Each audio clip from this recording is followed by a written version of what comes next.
one. Radio Voice Holding Bags is being live streamed from Zoom to the YouTubes. Hey, guys, welcome back into another version, another episode, another tit for tat, one might say, of our weekly get together, the TA report. I'm your ever friendly and loving host, Holding Bags, along with my brothers from other mothers, Chipaiza, Gautam, and Nicholas JFDI. Welcome back, gentlemen. It's great to have you. Thanks for having us, Bags. Appreciate it. Yeah.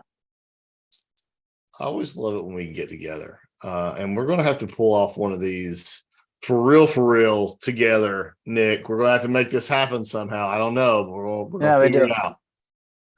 We do.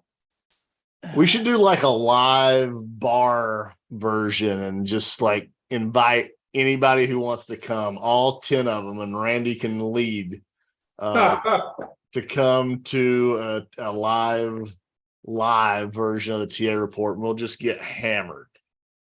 I'm in. Let's So do it's the Hammer Report? Is that our new name? It's the completely lush report. Anyway, the last 2 weeks, we've been going back and forth with each other a little bit, right? You two were pretty bearish 2 weeks ago. I was more playing devil's advocate, being bearish last week.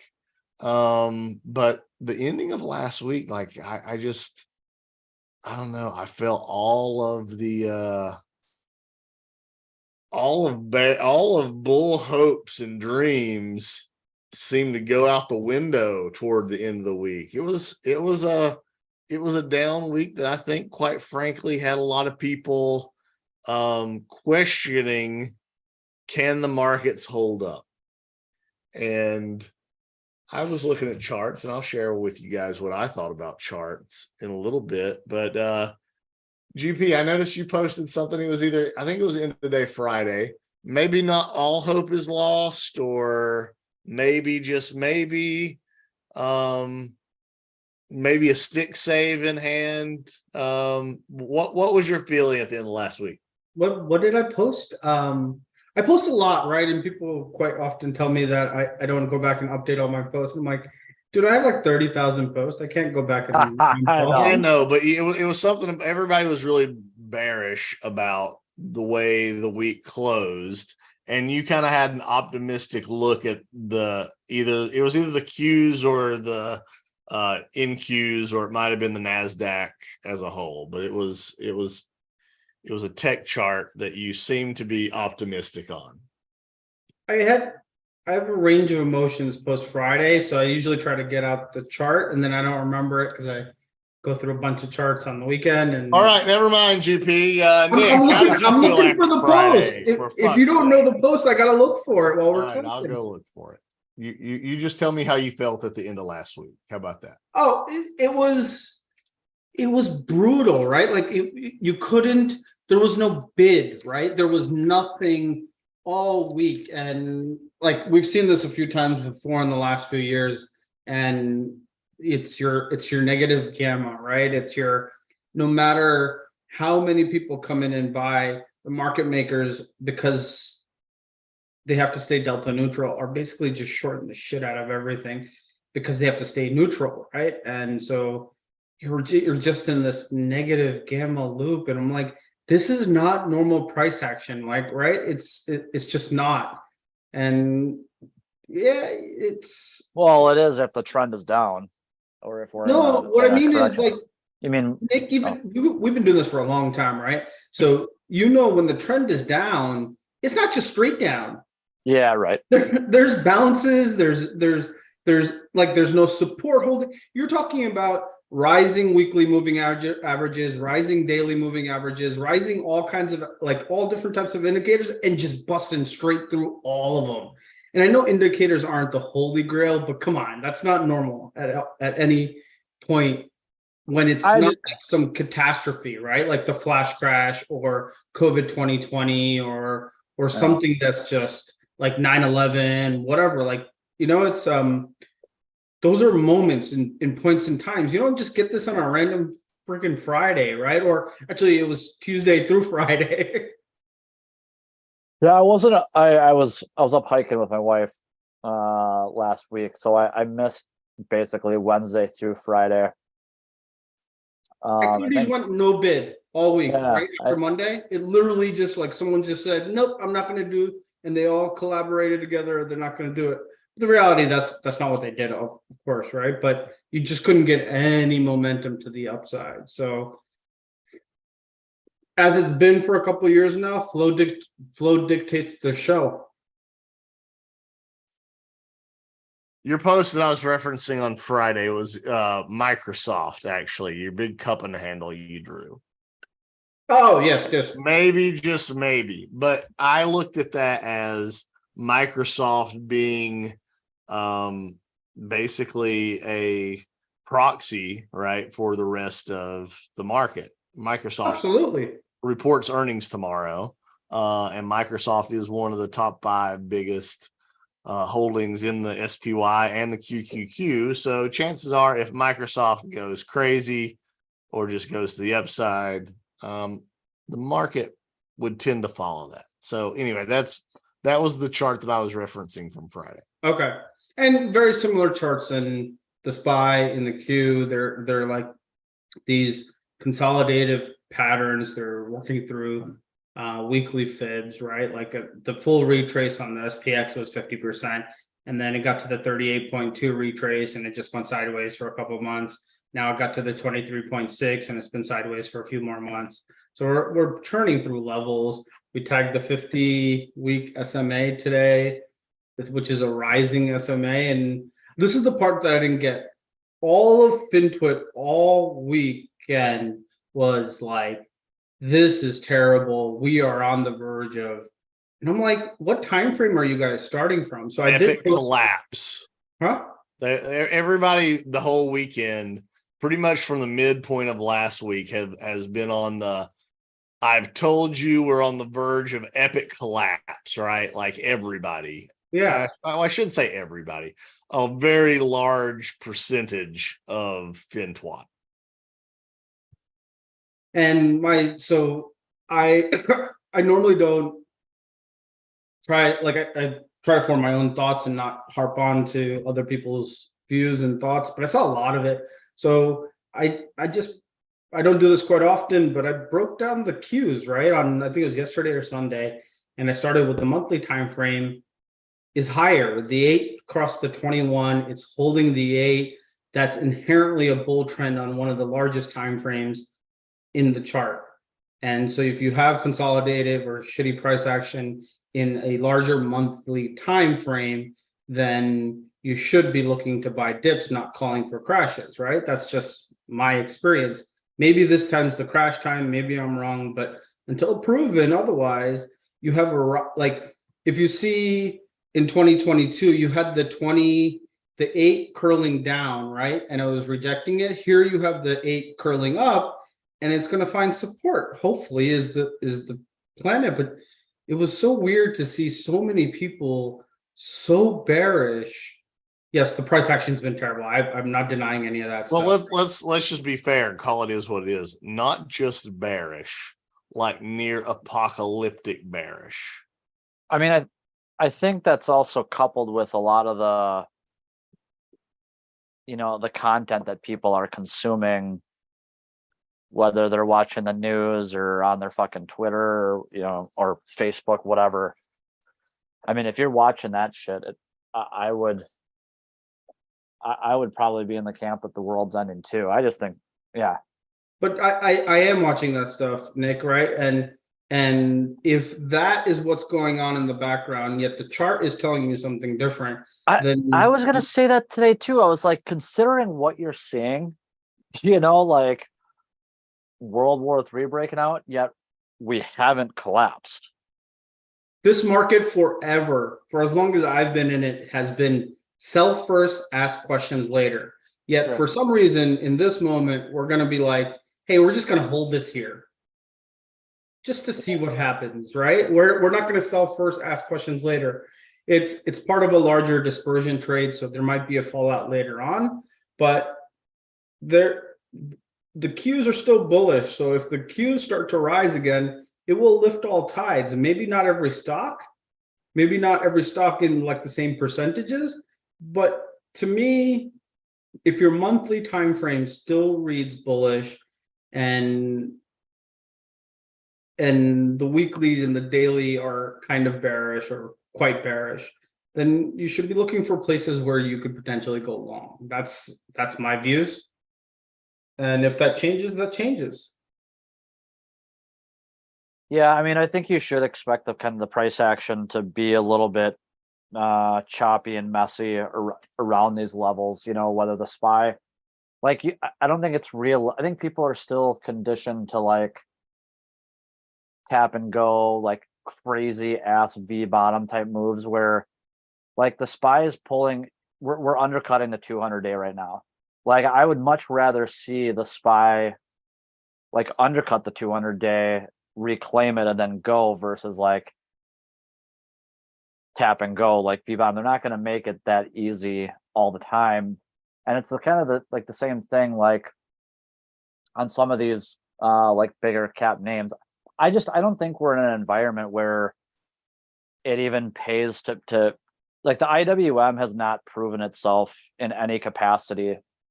And that's been kind of the theme all year. So from like, again, a trader's perspective, you just want to be where the money's at and what's moving, like ignore everything else. I don't give a shit about the IWM. Like Exactly. you can Have you seen the chirp stocks in about the IWM? and talk about the IBB and the XBI and all this other shit. Like I don't care. Like I want to trade what's moving. That's just kind of like my take on it. And I like the Qs are holding up. I think to what you're saying, I think the fact that the Qs are holding within this like basically mid 350s to 380 range, like it's relatively tight considering the move that we've had this year. It hasn't even retraced to the point the 382 on the fibs from the October lows to the most recent highs. We haven't even corrected to the 0.382. That means we're sitting in the top. We've only retraced maybe 20% of that move. That's incredibly strong. Yeah, but the dispersion trade is what it's getting people, right? The hold up the mega caps and the markets while everything else underneath gets absolutely obliterated. AKA Fastly, AKA Wayfair. Even Tesla joined our crew. Yeah, dude. You know what? I almost tweeted this morning. I'm like, hey, at least Tesla's getting whacked and Bags can join our party. Yeah. And then I was like, you know what? I think I'm gonna throw on a Tesla trade right here. And I did. So yeah. I just used my own contrarian jabroni indicator there. Yeah, there you go. Some money. So it ended up working out. But like the top holdings of the IWM is super microcomputers at 0.54%. And then there isn't a single stock I know after that. Matador Resources, Chord Energy Corp, Murphy Oil, Light Wonder, Champion X. Like, who gives a shit about the IWM? Yeah, I agree. I mean, I do think it's like a hardcore risk on, risk off type indicator. But again, in the type of like environment that we're in, and in face of like the news headlines, all the shit, I don't know why you would be throwing money at like crazy risky trades rather than betting on more or less, I don't want to say sure things, but it's like, okay, what Apple, Microsoft, like big cap, like how big of a hit are they really going to take? Right? Like your money is more or less safe. You might take it. I mean, you might selling points of being so heavy in the mega caps. Say that again. Hasn't that been my my preaching point for the past 2 years of why I was always so big in the mega caps? Was it Yeah, that? I mean, Didn't you just take that out of my playbook? It's okay. It's open source. You can have that, Nick. It's fine. But if we're talking about risk on, we have to be talking about what's on the screen right now, and that's Bitcoin, right? yeah. Like Bitcoin just had a major day today. 10%. I mean, $3,000. Well, that's for the weekly, but from high to low, I mean, this went from 29 up to 35 today.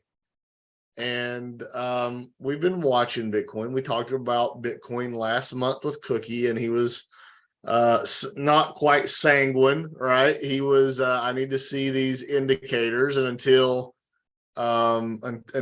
price goes above the monthly and the weekly moving averages, well, there you go, right? What more do you want? Anything above 28 and you're good to go. You're good to go. And we will reach 35 today. So if we're getting to a place where it is risk on and Bitcoin is telling us it's risk on, I think some of those more speculative plays, I'm not saying the IWM, but some of those more speculative plays will be just as good as mega cap tech, Nick. All right. Boom. Yeah, I can see something mega about cap. crypto that makes Go me ahead. weary. I don't know what. I don't know what it is. Maybe. I don't know. It Well, would make I mean, sense Bitcoin can for- fail. It's already given back a third of its move, right? Like it could fail. It's down to just below 33,000 from 35 today. So it's given $2,000 back out of the $6,000 it popped. But at the same time, this is in a key area that The it needs to breakout. be. I mean, yeah, look at the chart here, right? Like this is a big pivot point right here in this 33K area. And above that, it's hard to say Bitcoin isn't bullish, but we've got time. We got to see how it plays out. But right now, that's a big move, and you got to give at least a nod to the bulls who've moved it. Yeah, for sure. For sure. And then you also have Big Brother making sure everyone follows, right? So you have Netflix, ultimate risk on, bull market leader. Bull market leader with the big earnings beater. Yeah, well, that's exactly the price action I was talking about earlier in the show. Is like, what caused that to go down 100 points into earnings? I don't think I've ever seen that. The CFO mentioned comments that were already in the earnings call, so that didn't make any sense either. But it was, if you looked at the flow was insanely bearish all those 5 or 6 weeks. And as soon as earnings came, the flow just stopped being bearish. It's a flow market, it's an options market ultimately. But this is showing you risk on, right? It could fail too, just like Bitcoin. I'm not saying it can't. It's at a point where it's been at 6 years in a row. Hey, Nick, you know how I know something's been a little bit screwy? What's Is that? my normal morning day trades. I'm not being as great at them the past week than I have been over the last 2 months. My 15-minute trade. I've been missing more, and I don't think that's because I've changed strategy or I've been too cocky on myself. I think something's happening in the market to make it maybe be more risk on, and I think that's giving my spidey senses are tingling. I mean, if these names hold kind of these bigger, longer term levels, we're definitely stretched. The McClellan almost hit a negative 200 reading this morning before it bounced back up to negative 150. But like Tesla basically held 200. Google, crazy relative strength. NVIDIA, like imagine if NVIDIA never touches 400. Like how many people are waiting for that? Again, ever. Right? Unless they do a split. I mean, we've talked about like correcting to both basically like time or price. And we've kind of like been in an environment where we're kind of getting like a little bit of both. I mean, some names have gotten absolutely clobbered. I actually, for some reason, I typed in Redfin earlier today, and I was like, holy shit, from like $20 to $5. Yeah, But I mean, but it's unprofitable. yeah, for a lot of these other bigger names, like they're just kind of waiting for the 200 day. It kind of seems like to catch up, and But this is the dispersion trade, right? Right. Sell everything underneath and keep it afloat. So if the things that they're keeping afloat don't actually die, what happens, right? These start to play catch up. So what Bags was saying about some of these trades, they could end up being monsters by the end of the year, right? Like we're sucking it up in Wayfair and Fast, I know. but those could end up being monsters, right? These pullbacks are brutal, right? Like they're not even like there's no reprieve, right? You take on forget Wayfair and Fastly, Square, PayPal, Shop, Carvana.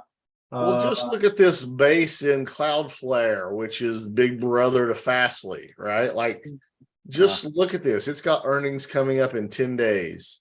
Look at this base. When that releases, my God, it's going to go. I mean, what's the saying? The wider the base, the higher out in space. Nice. I mean, this is 15 months, right? 16 months of sideways action. That's a lot. That's a lot of pent up, pissed off price action.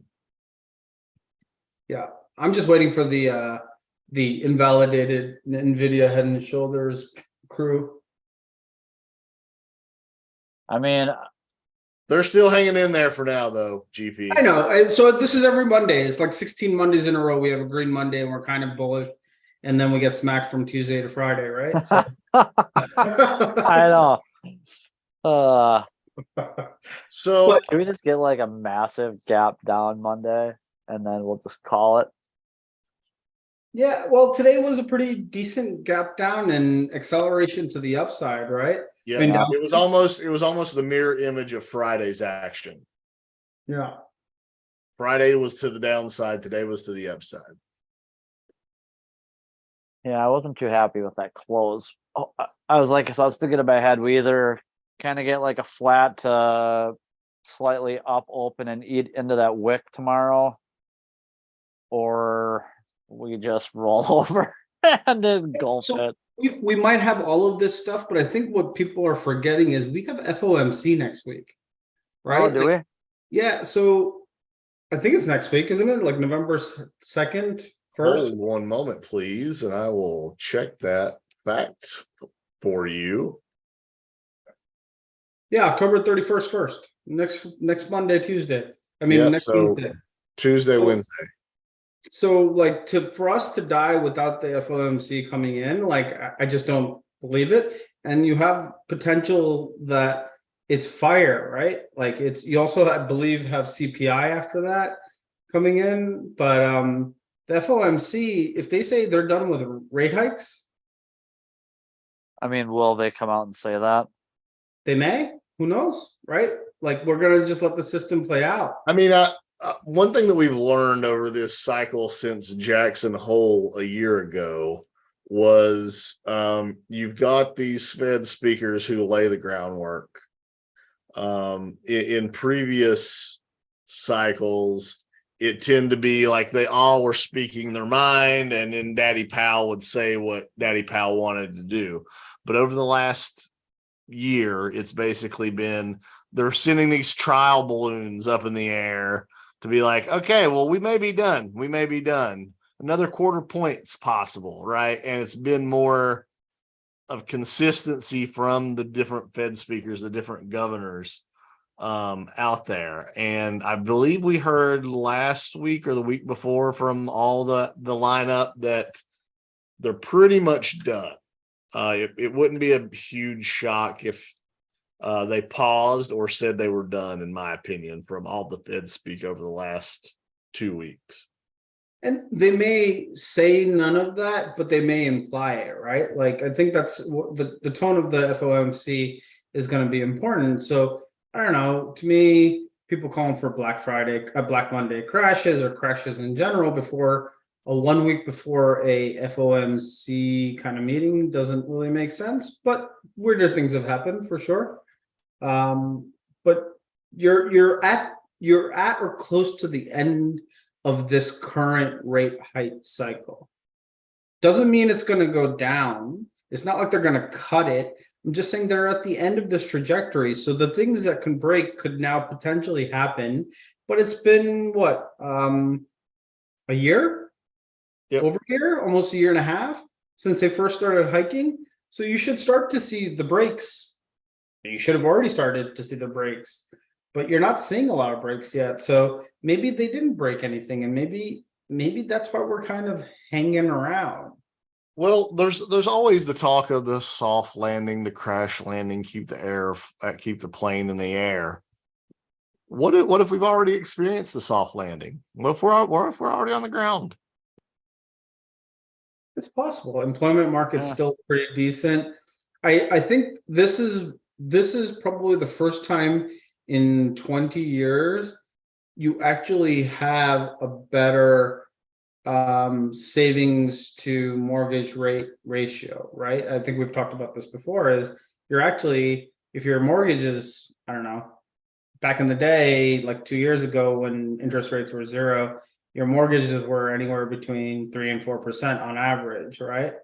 But you're earning 0% in the banks. Right now, your mortgage rates are between 7.5% to 8% or 7% to 8%, depending on your credit scores. And you're earning 5.4 on treasury bills, right? So you actually have a slightly better ratio here, and cash is working for you. I think that's also part of what we're seeing, is people are definitely opting for safe, risk-free investments over the stock market. Yeah, I jokingly said this morning, like, hey, at least now when people tweet like cash is a position, you're getting a decent. Can you blame people in general, right? If you're not watching the markets, right? You've literally just seen Fastly get destroyed by like 60% or whatever it was, or 33% in a couple of weeks. But forget Fastly, Boeing, right? The old man boomer stocks, Boeing destroyed, FedEx destroyed. Look at this shit. Right, these are the stocks that people pay attention to. So even like 7, 9, 10 straight weeks. Melly's another one that not a lot of people pay attention to. 7 straight red weeks. You have Tesla, one of the highest names that looks like it's breaking down, but people don't know that it's actually going to break out. But that's a whole different conversation. Breaking down or breaking out. Yeah, it is such a max pain trade for all sides, and it makes everyone look so silly. It's hilarious. Well, and it's been doing it for a decade. We talk so often about how options, right, and flows really what's running the market. It is a max pain environment. How much premium can we suck out of the options traders? That's been a big part of it. You can look at the intraday candle movements on choose your popular ticker, and you're getting a whole lot of fuckery. I mean, remember what Thursday was like? Let's just go. That was a goddamn mess. Look at Thursday on the Qs. Let's go back to Thursday on the freaking Qs, right? That was a nightmare. Like, look at this. Like, it is all over the damn place. That's Friday. There you go. There you go. Like, what the fuck is it doing? Closing flat. I mean, just everywhere. It's all fuckery, right? Like, it's, to me, max fuckery. Yeah, but what you're seeing, if you go like to the half-day chart, the 195, I shared it on the Qs, is there's actually decent accumulation happening in this consolidation cycle, right? Even though options pinning and all that other stuff is what's going on here, is like, dude, the Qs are still up 33% for the year. Just saying. Just saying. Nick said cough cough IWM. No, but like, so what I don't understand is people calling for the, like, I think someone posted for a 40 or 50% move in the next 3 to 6 months down. And I'm like, okay, so we're back to where we were in October of last year. Is that your call, that we're having a double bottom test? But it doesn't come off like a double bottom test. It comes off like the end of the world, the way they're posting it.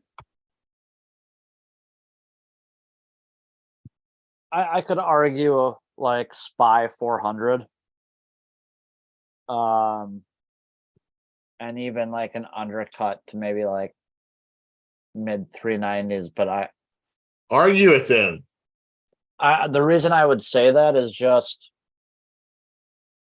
looking at like, so I like to look for like super high volume bars, and just looking at the weekly, there's that big cluster off that down. We had that kind of down, that puke bar. So like I'd be looking at like 407.70 is kind of where I would be looking for, like, if we were to continue lower and I was going to throw some money at like a falling knife type trade, like that's where I would start to get involved. 407.70. Yeah, so let's see, where is that weekly bar? I'm noting you down here, Nick. You're getting. I'm not saying, I'm just saying. No, you're like, you're getting a fucking note, Nick. That's fine. So then you just kind of same thing with the Qs. So like on the SPY, we have basically a range from, let's just say 430 to 450. It's a 20-point range. We've now taken out the lows of that 430 range. So I'd subtract 20 points from 430, which gives me 410. So the measured move based on range expansion would basically be about 410. Same thing on the Qs. The Qs basically are running a range from like 355 to 380. So let's just call that like 20-ish points. And we're like in the event that we kind of take out this 353, 355. Again, I'm just going to subtract 20 points from that, and that'll give me like, mid 330s. So if we do start to see some range expansion to the downside, that's where I think that we would kind of gravitate towards. The Qs have prettier underlying support than the SPY, at least on the weekly. But I don't know. That's just kind of how I would measure it out. Like if what's your Q? If you're 407 on the SPY, what's your take on the Qs? Where are we going from here, Nick? On the Qs, onto the downside, Mr. Bearish JFDI. I'm not bearish. I'm just saying. I know. Like I'm being facetious. Just simply measuring the move out. 353 to 3.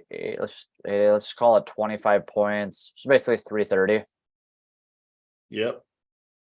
Which, I mean, you were talking about like 330s. Like if we, again, if this floor doesn't hold, which I was definitely coming home from not being around last week and seeing like the end of the week, that volume coming into this low, I was like, holy shit, like that volume on Thursday and Friday was like, I mean, it was above average. But then you look at the weekly and it really wasn't that crazy. So I was like, I don't know. Either way, the 200 days trending up and sitting at 337. Yep. The 0.382 is sitting at 338. The 50% is at 323 basically. And ultimately, I would continue and remain bullish longer term, saying like 6 months to a year out, as long as that 322 holds. If that 50% gets taken out and we were to fall below 323, I would be in bearish camp. Bearish JFDI camp is what I would definitely be in. My target's below. I charted on Friday at the close on the Qs.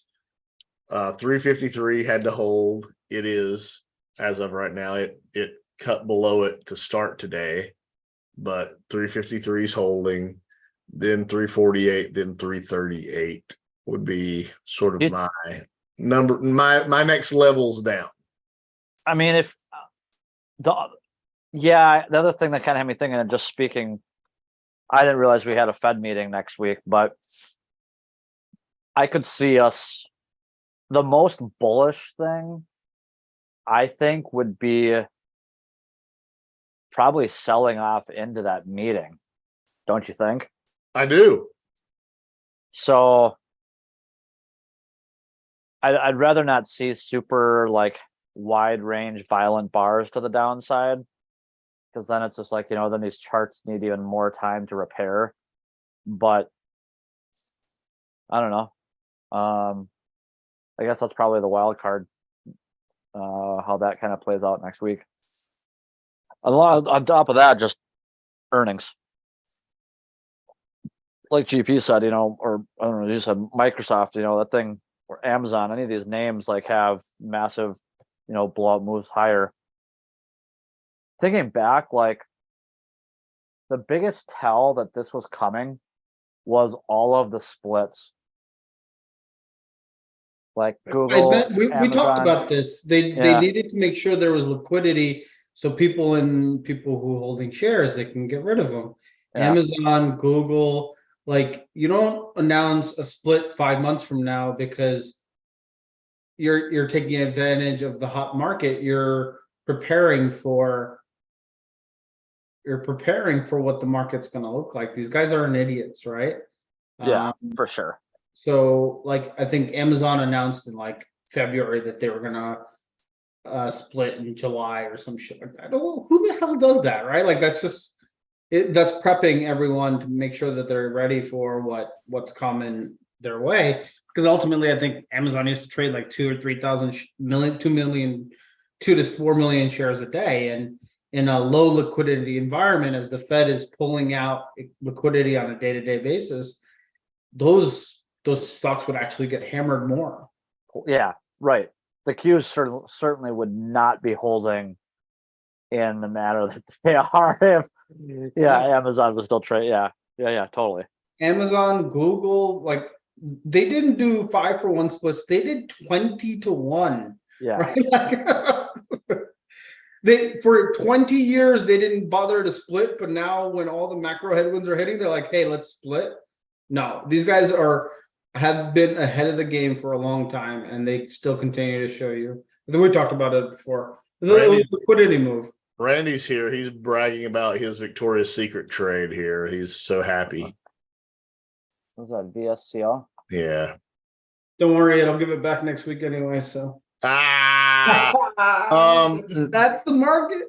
Before we got into Randy Weiss, he said that's his middle name is Weiss.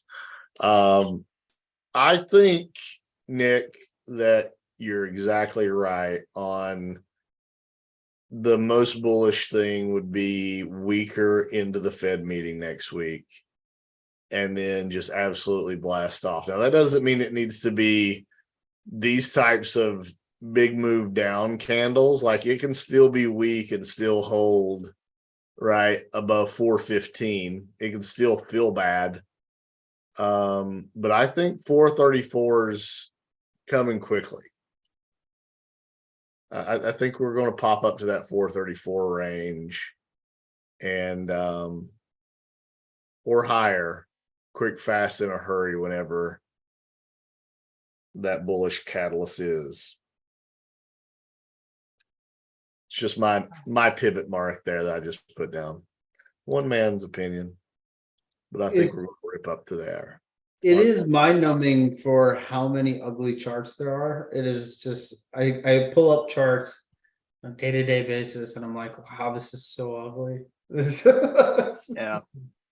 There's so many names that are just never ever going to return, right? And sad, but it's what it is. Right? Think about all the stocks from 2000, right? .com. So many didn't come back. Only a handful survived. What is Oh, and one thing that we haven't spoke about is typically the week after OPEX has tended to be bullish this year, right? So what week are we in? Last week was OPEX, right? Yeah. There you go, Burrs. Yeah.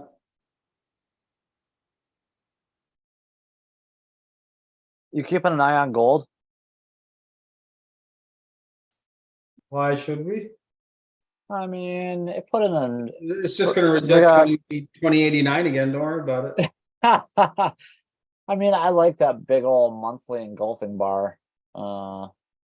It is still putting in higher lows. It's gold. Wait till it takes out Yeah. all-time highs. My opinion No has doubt. changed in a year. You Yeah. can trade it all you want. I'm saying if you want to be a swing holder, wait till it takes out that 2089, in my opinion. GP, how do you feel about gold? Fuck them, girls. Fuck them. I don't know how it ever became the inflation trade, but it's the inflation or the safety trade. But I don't know how this is safe, right? To me, but it is what it is.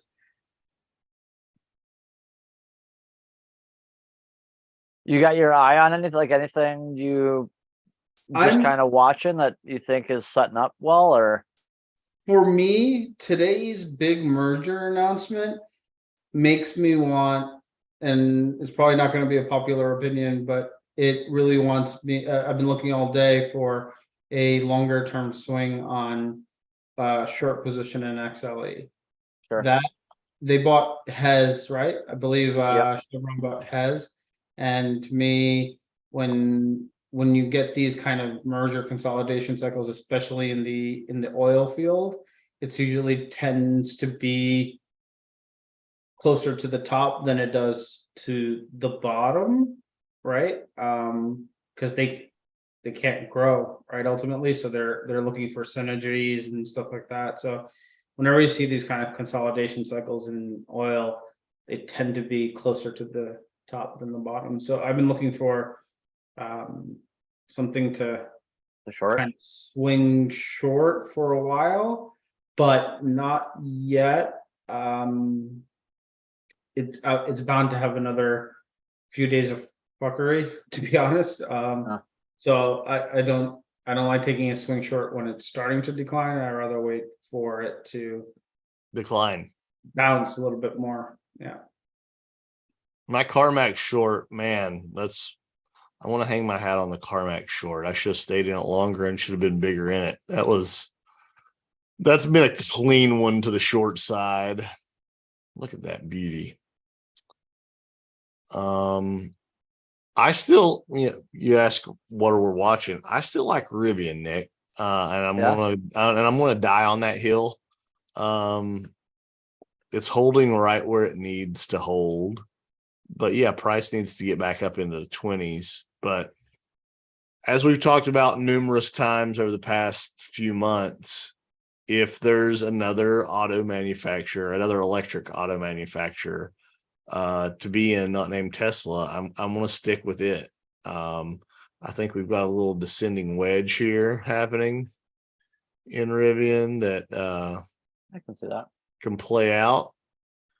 We'll see. But yeah, I'm long. I'm not just talking my book, but I'm watching this for a little bit of a bounce, or a big bounce rather.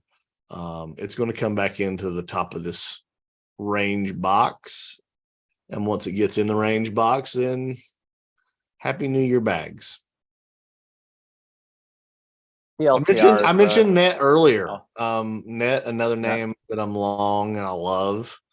Again, just that base that it's formed, like it's just collecting all these moving averages, and it's going to be an angry one. Look at all those dailies. Anyway, it can obviously break down too, but it's got some angry price action built in it. I nearly deployed more money into Soxel on Friday. I might do it tomorrow, actually, because all the things that we've talked about as a bullish side, it's all come out of tech. And if tech is going, or even mega cap tech, if that's going to be the case, then chances are chips are probably going to lead.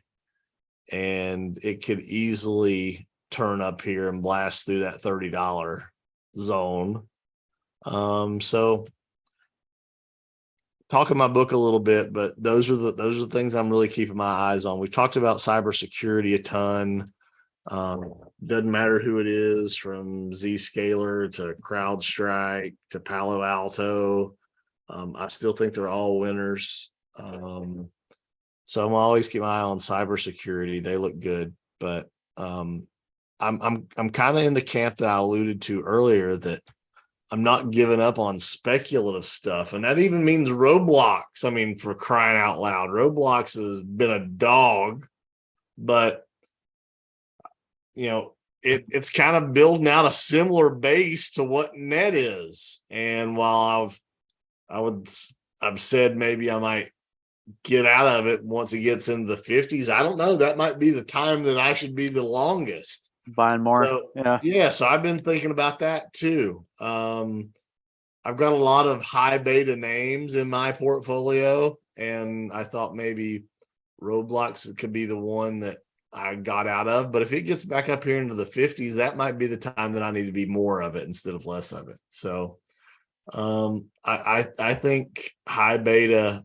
in profitable high beta, Roblox is not profitable, is probably going Close though, I believe. Yeah, close to it. But we talked about Palantir before, right? Like Palantir. Yeah, that's the cheapie I have. There you go. I mean, holding everything it should hold. That doesn't mean it can't go further down, right? But at the same time, if we're talking about these things being bullish, these are the names that I like to the upside.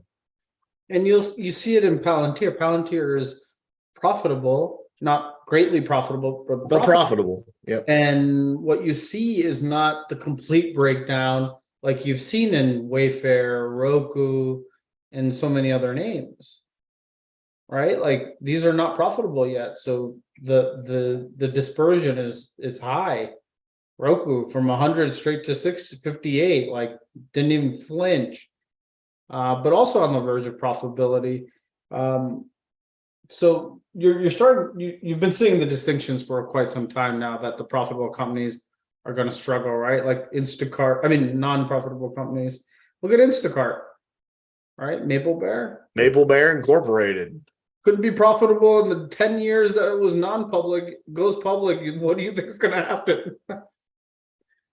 I mean, look at ARM there, putting in a big bullish engulfer on the daily. Monster. So on Friday, we 51 calls came in like heavy on Friday. And I'm like, okay, so it looks like they're going to break the IPO base and reverse it. And that's exactly what they did. But the flow has been the show, man. It's, if you're not paying attention to flow, if you're trying to trade and stuff like that, it's I think it's pretty crucial in this time, unfortunately. On the flow. Like if you're looking at going into the Friday decline, there was someone buying SPX, like I'm talking about not like 500, but SPX October 31st, 4,400 calls. I think there were 6,000 of them that were bought. 4,400 for next Tuesday. Right into FOMC. Yeah. Just saying, right? So, and they're still underwater, I think, at this point. But yeah, when you have that kind of volume come into those names, into these, they tend to move it. Maybe not the same day or the day after, but they tend to move it.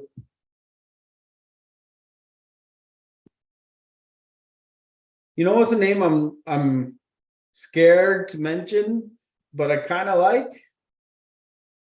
Disney. You brought Disney up a couple weeks back. Yep. And then it took the Tuesday to Friday shit to completely negate anything I said. Nice bar today. Could the start of a higher low or potential higher low. It's also double bottom from the COVID lows. So a couple weeks ago when you brought up Disney, we also talked about the turds, right? That are going to get hit with the tax loss selling. Yeah, this is a mean reversion trade, I think, for me. And people start going long 2023, 24 stocks, usually by the end of October, right? The names that they're gonna see move next year, right? That's what they're kind of planning for. So you might see people liquidate out at the end of the year, but I'm looking for stuff that could potentially get us into the next year of stocks that can move. Yeah. So what I'm saying is, if you think Disney can move, and there is the possibility for tax loss selling, are you getting in?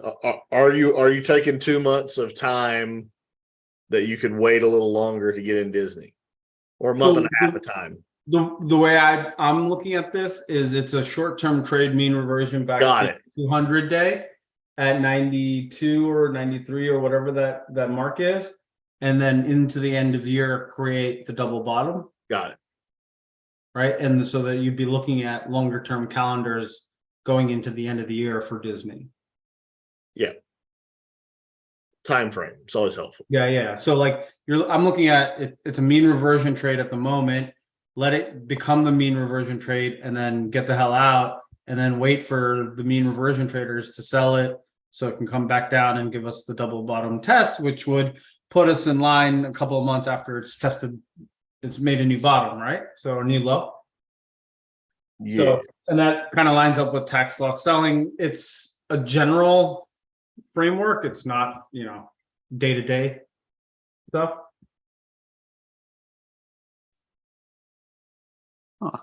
Randy, we got 10 minutes left. I threw out a call for charts. Randy threw out bell ring brands. No idea. Randy, you always bring up some wild shit that ain't nobody. You just go through the 52-week list, highs list. I feel like every chart he brings up is at the 52-week high. Buy high, sell higher. Yep. There's not many. I mean, I don't know what to make of the chart, honestly, Randy. Like, stochastic says that it could turn right here. It's still underwater on the RSI. I'm not crazy about it under the 9, but it could just be gathering itself here. Yeah, I don't really know what to make of the chart. I like that it's holding like 42, 43 area. But I would probably want to see if it came into 41, whatever this base is here, and held. He said he reads stock twits. That's how he got it.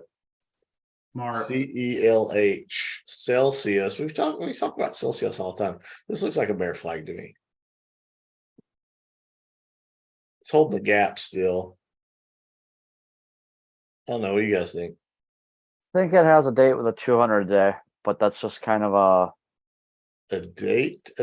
Yeah, that would make sense. Yeah, I don't like trading or looking at this chart, to be honest. It's too it's bear flaggy.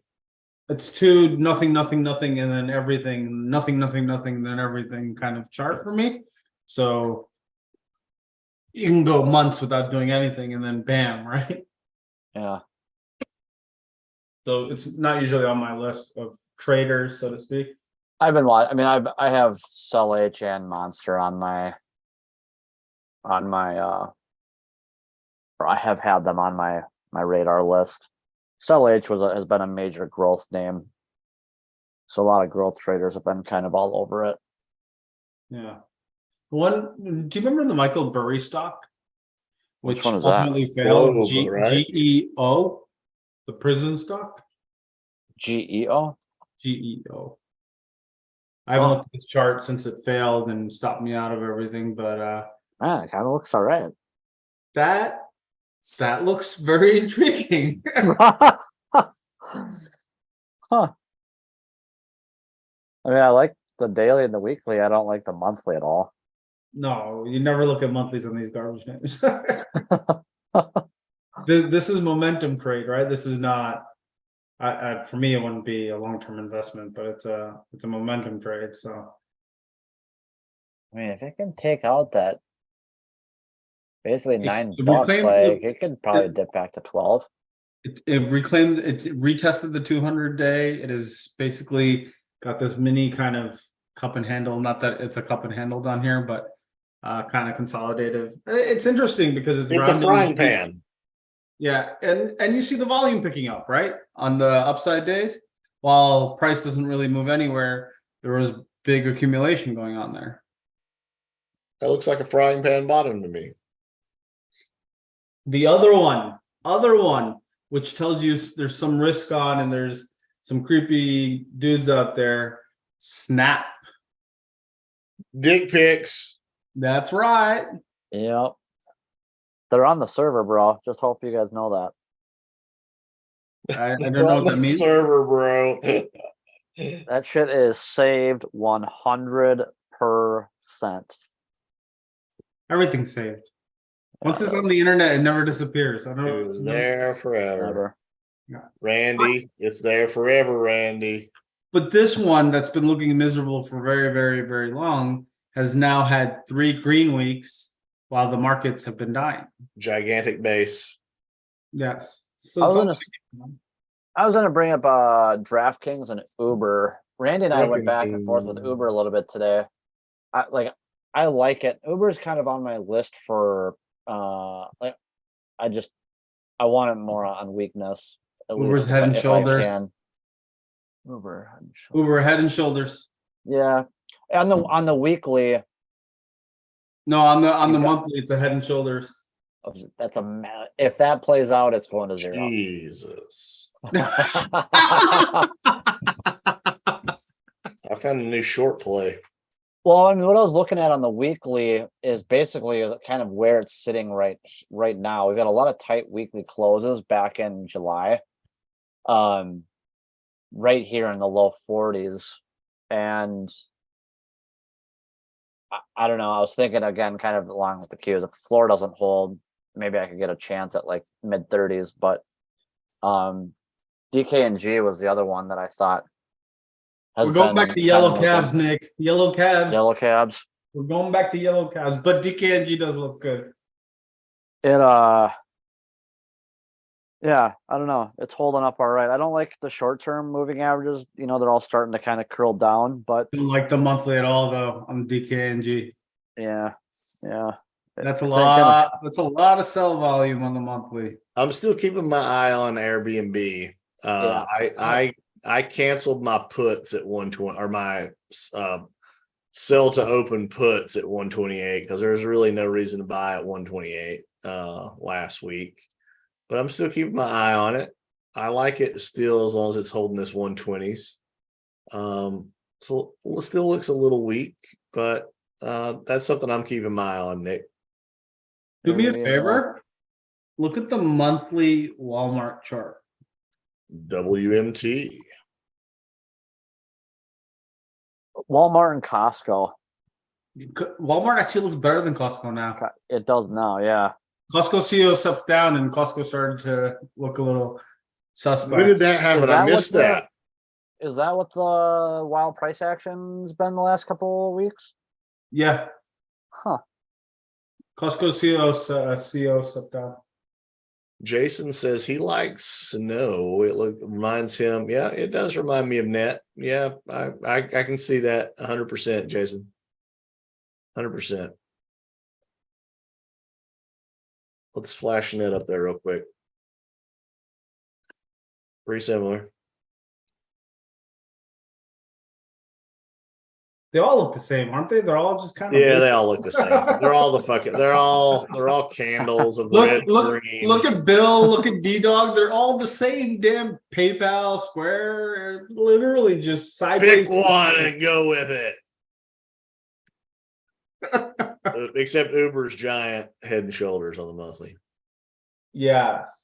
Hey Nick, did you say you're long Uber or you're looking to get long? I'm Uber? not. I'm looking to. Let me know when you get long because I'm going to take the other side. All right. If I can get a 200-day test, I'll bite.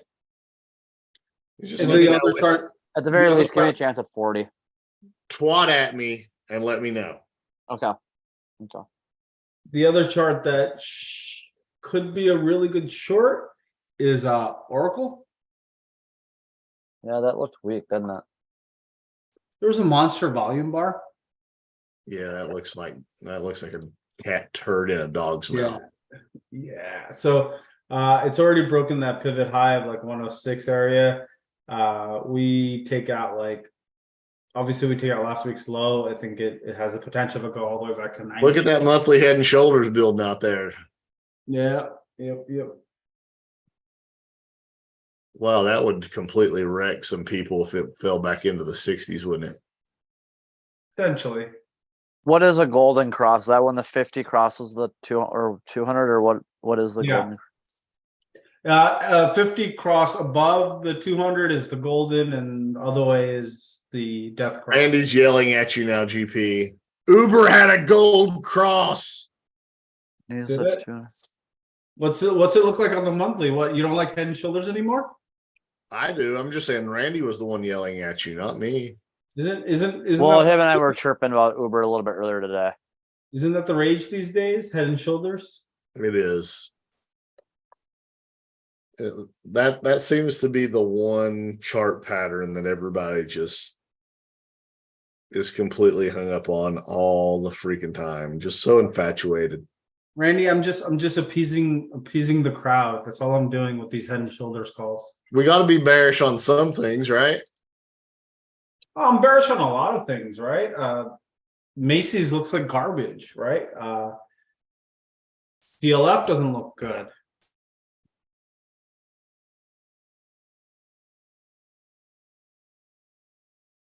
What's the solars doing? I know the solars are under pressure. Solar's a bottom. Solars are bottoming. Yes, solar, and it's going to be led by First Solar. First solar at 150. Now that was a head and shoulders pattern that no one called out. Like mind-boggling. Yeah. Anyway. Hey, we're at time. Does anybody else got anything else? No. Randy said you have head and shoulders goggles. Why have head and shoulders shampoo too, Randy? Yeah. Is there, so here's a question for you guys, and maybe we can come back and revisit it next week. Okay. Or the people in the chat here is there an IPO that's happened in the last 5 or 6 years that's not just a miserable piece of crap? In the last 5 or 6 years? Yeah. So I mean, from the time they IPO'd until today, is that what you're talking about? Yeah. It's just been on my mind, and I'm like, have we actually seen a really successful IPO? To me, they were all overvalued when they IPO'd. So like Uber is crap, Lyft is crap, Zoom is back to IPO levels, Chewy is crap, Pins is crap, Fastly is crap, Lightspeed is crap, Palantir is okay, Airbnb not so much, right? Like Dash not so much. Everything's sitting under their IPO highs, right? I can go through the list. Affirm, right? Coin, Honest, Oatly, Duolingo is one that seems to be slightly better. Hood, garbage. Mandy, no, pretty garbage. Figs, garbage. Yeah, let me know if you find one. I want to make it a point to do some scanning. Yeah, look, Outbrain, garbage. Riskified, garbage.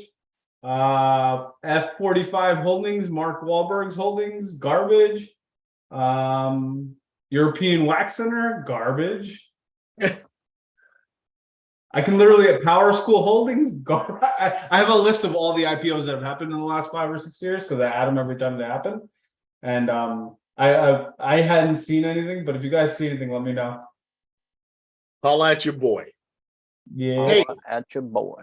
This is kind of momentous for me, I guess. We started this back in, what was it? Did we start in January or December of 2020? January, I think. January 2022. And I was in Colorado, and then we moved to Georgia, and this is our last show in Georgia. This is the last originating from Georgia episode. So we've got that going on. Next week we'll be in our new location in the Commonwealth of Kentucky. I've never been to Kentucky, one of the few states I have never been to. Well, you're invited. The Nick, boys are going to expect you to bring ghost pizza. nice, of course. And Nick, this might be a reason for you to also meet us in Kentucky. Oh. And we should start planning it out, and we can do the bar event. We might not get too many people to come to Kentucky to be at the bar event, but we can still do the show from a bar. When is what's that race called? The The Kentucky Derby. Derby? The Kentucky Derby, yes, that's what it's called. What's that race called? He said. That's in May. I was thinking the same thing. Yeah, it's in May. But yeah, we've sold our house here in Georgia. We're packing up and moving since we've retired, and we're going to be closer to my folks and Jody's folks, my wife's, and we're excited. The Baggs family is all about family life, and it's a great thing. So appreciate you guys being patient and just understanding. Schedules have been crazy. We've had different levels of energy from us all. We've been working our tails off here. Kids have been sick. It's just been a crazy month. So appreciate everybody who's hanging with us. Appreciate both Nick, you and GP for always being here and carrying me through this hour every Monday. But yeah, next Monday I'll be in the thick of getting things set up. Already got the office in place. Just need my computer for the most part. And yeah, really looking forward to it, excited to it. And hey, things seem to be going okay in Colorado. And then we moved to Georgia and we found the bottom of the market. And now we might be on a further ascent as the Baggs family moves to Kentucky. So we'll see. Maybe a location change is good for the market too. So there you go. Fingers are crossed. But thanks everybody. Thanks for always joining in. Thanks for coming in. We appreciate you all. And I always say this, and it never rings hollow. We appreciate you. Like, comment, share. We know everybody here is subscribed, but the greatest favor you can do for us is to share stuff, share what we post. And we're just three guys who are trying to share our experiences a little bit, not financial advice, but what we've learned over the years we've been doing this, and hopefully it gives some insight to maybe what's going on out there in the world. So I can't do it alone. GP, my brother, thank you. JFDI, my brother, thank you. And we'll be back at you from the Commonwealth of Kentucky. And Nick will still be in Central Time. He'll still be wanting to make sure what time it is. Every Monday. Is it 7 o'clock? Is it 8 o'clock? It's the same time it always is, Nick. Just making sure. Appreciate you guys, and we'll see you next week, and we'll see you